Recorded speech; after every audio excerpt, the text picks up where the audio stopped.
त्याग से शांति मिलती है।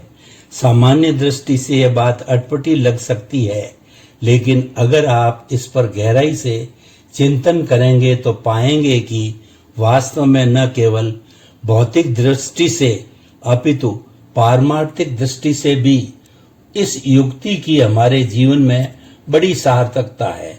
अगर हम देखें तो लगाव हमारे सामान्य जीवन में भी रिश्तों को जोड़ता नहीं, अपितु लगाव के कारण रिश्तों में दरार आती है।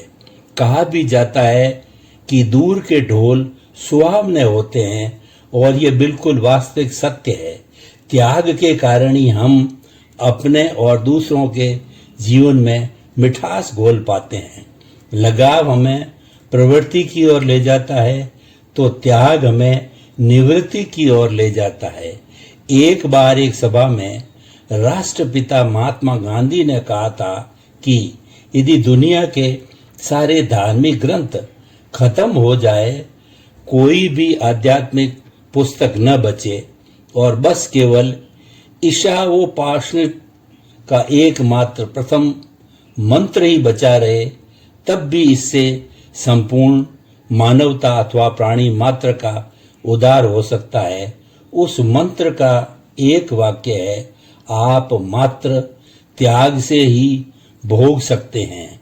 हमारे आदरणीय कुलपति प्रोफेसर वाचस्पति उपाध्याय जी कई सभाओं में कहा करते थे कि आज हमारे इर्द गिर्द महानंद, परमानंद, शुद्धानंद, सदानंद, नित्यानंद, ब्रह्मानंद, निर्जानंद, कुमारानंद, रूपानंद, तो स्वरूपानंद, करुणानंद, गिरजानंद, रामानंद, कृष्णानंद, शिवानंद आदि खूब मिल जाते हैं, लेकिन कोई त्यागानंद दिखाई नहीं देता।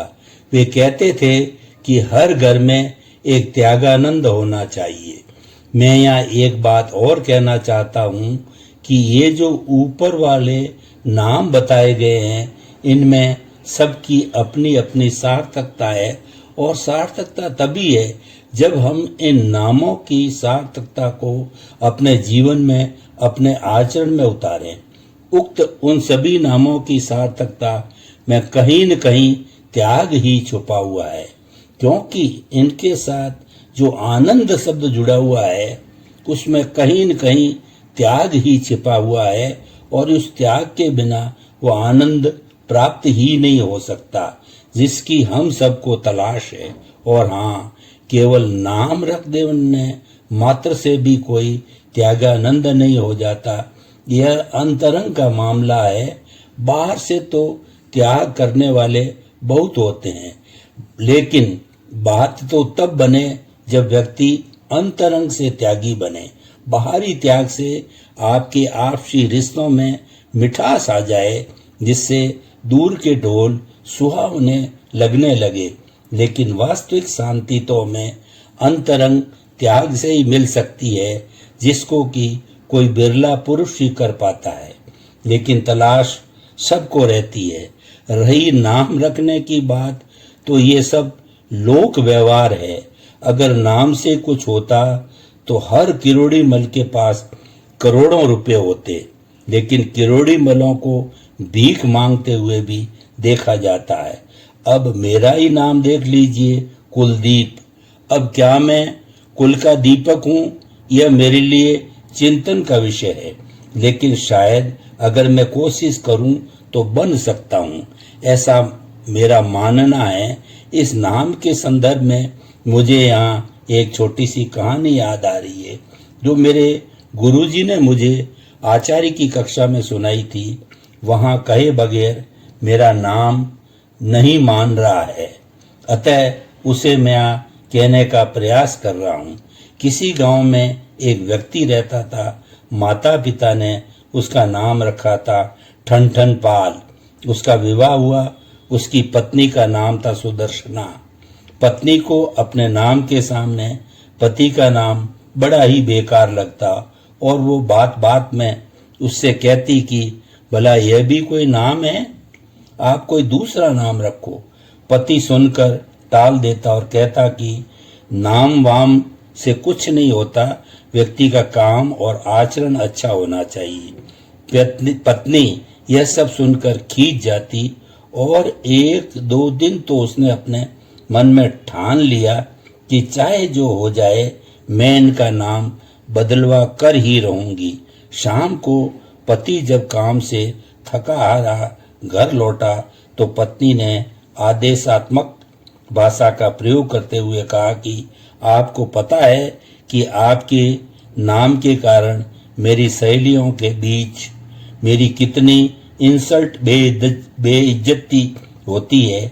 आज मैं आपसे अंतिम बार कह रही हूं कि कल जब घर में घुसो तो अपना नाम बदल कर ही आना, वरना यहाँ आने की कोई जरूरत नहीं है। अब ठन पाल बड़ा ही चिंतित हुआ। होता भी क्यों नहीं, पत्नी का आदेश जो था। अगले दिन प्रातःकाल ही ठन पाल भी यह सोचकर घर से निकल गया कि आज वह अवश्य ही किसी अच्छे से नए नाम के साथ घर में प्रवेश करेगा। और इसी उधेड़ बुन में वो गांव के जंगल की ओर चल दिया। अभी वह कुछ ही दूर गया था कि उसने देखा कि एक शव यात्रा निकल रही है। यह देखकर वह भी उस शव यात्रा में शामिल हो गया और लोगों से पूछने लगा, क्या हुआ भाई, कौन था मरने वाला, क्या नाम था इसका? क्योंकि वो मन ही मन यह भी सोच रहा था कि अगर मरने वाला कोई पुरुष हुआ तो उसी का नाम रख लेगा। लोगों ने कहा, भाई इसका नाम था अमर सिंह।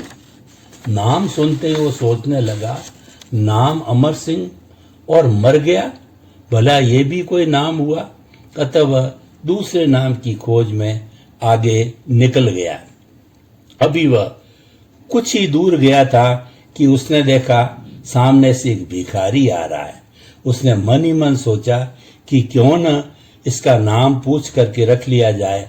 अतः उसने हिम्मत करके भिखारी से पूछ ही लिया कि भाई साहब आपका नाम क्या है? वह बोला, धनपाल।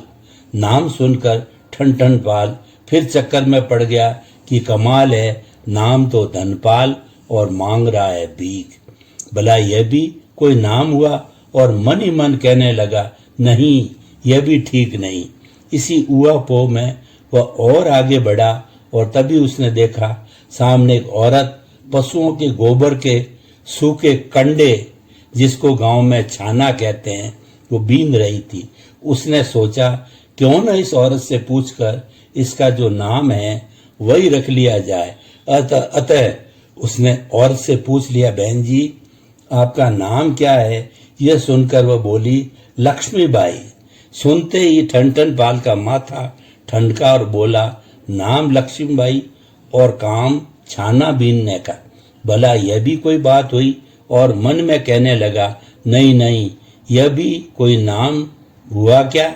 इसी प्रकार उसने और भी बहुत से लोगों से पूछा, लेकिन उसे कोई भी नाम उपयुक्त प्रतीत नहीं हुआ और शाम को थक हार करके घर लौट आया और पत्नी से बोला, अमर सिंह को मरता देखा, भीख मांगे धनपाल, छाना बीने लक्ष्मीबाई, चोख्यो ठन पाल। इसका अर्थ तो आप ही समझ गए होंगे। अतः स्पष्ट है कि नाम का कोई महत्व नहीं, महत्व होता है काम का, आचरण का।